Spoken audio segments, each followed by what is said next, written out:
Welcome back everyone, thanks for tuning in for another video review.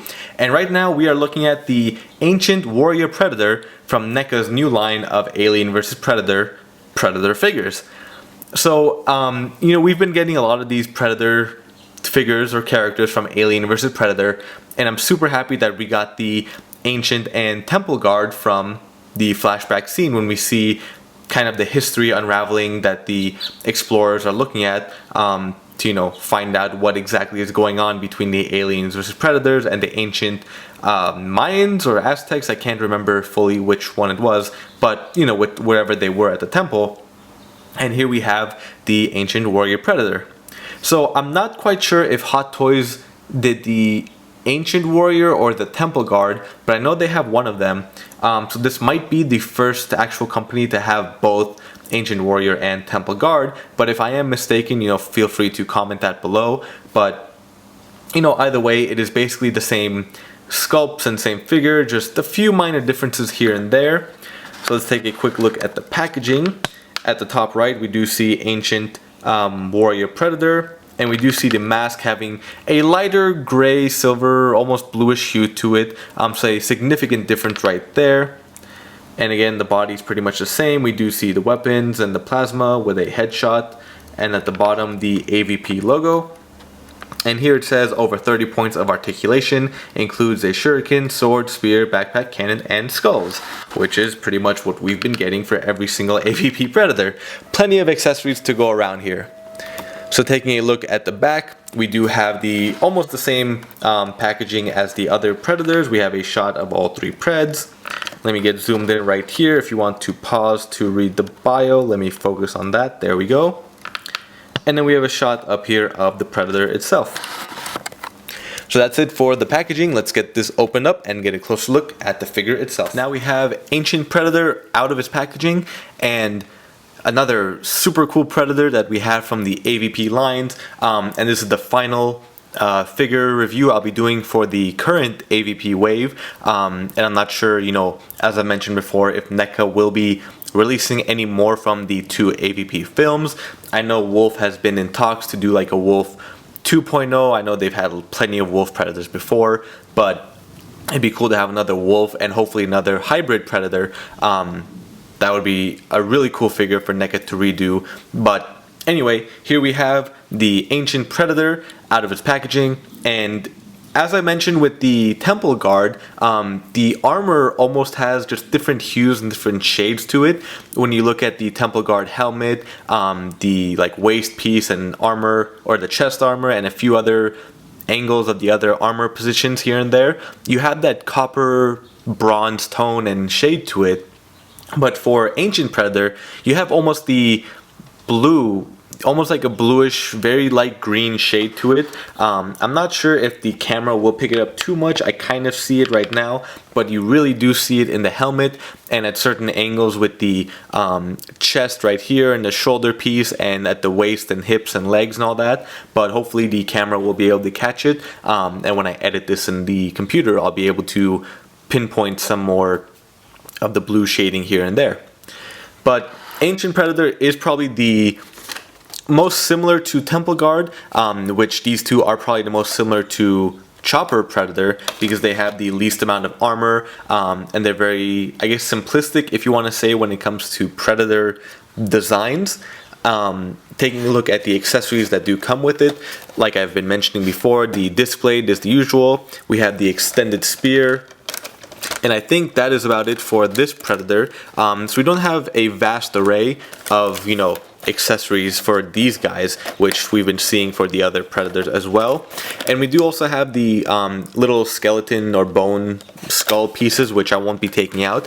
If you saw my Temple Guard review, you'll know they are just way too small, and I don't want to deal with breaking them and losing them, which I also mentioned from the Bad Blood review that just the two little skulls were difficult enough to get into the belt on the waist. But anywho, let's get a closer look at Ancient Predator right here. Super cool design.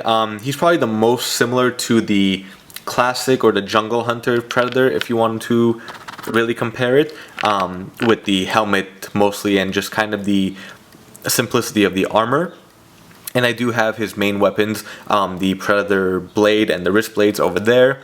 I do have the collapse spear in his back, as well as the plasma cannon, which the plasma itself is the smallest of the three between Temple, Scar, and this guy. And then let's take a look at the articulation. So the helmet or the head, as usual, we don't get too much movement, and I don't want to move it too much because we do have the plasma cannon and the spear kind of hindering it.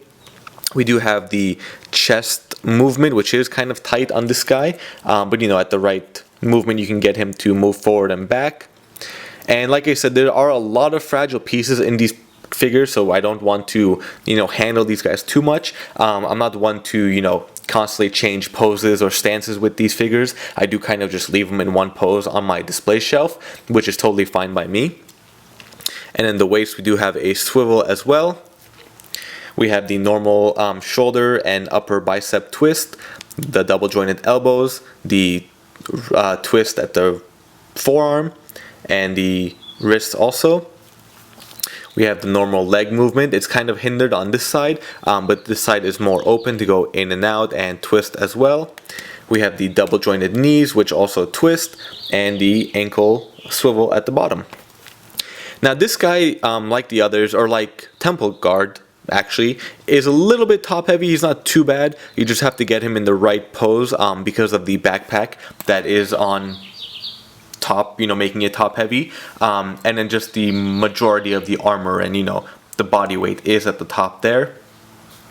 Now with the wrist, do be careful. I might have just gotten like not a lemon, but a slightly altered hand or gripping pose, but the wrist or the blade doesn't really stay too well in the grip. If you kind of move him around too much, he kind of slips out and doesn't stay too well. But if you just kind of find the right position, like I have almost right there, he'll stay pretty well, so nothing too bad. And in the wrist blades as well, as we've been seeing, the nice silver gunmetal finish, and you do see more of the blue hues and blue shading throughout the armor at this light and this angle. Hopefully the camera will be able to pick that up as well. The wrist gauntlet on this side does open and close as well. Now I really wish that we had gotten the little holograms for the wrist projectors. I know the Comic-Con exclusive this year, the holographic Scar, I believe it was, or the cloak Scar, will have the hologram, but unfortunately we don't have any for the rest of the figures, and I really don't want to spend $25-30 just for that hologram.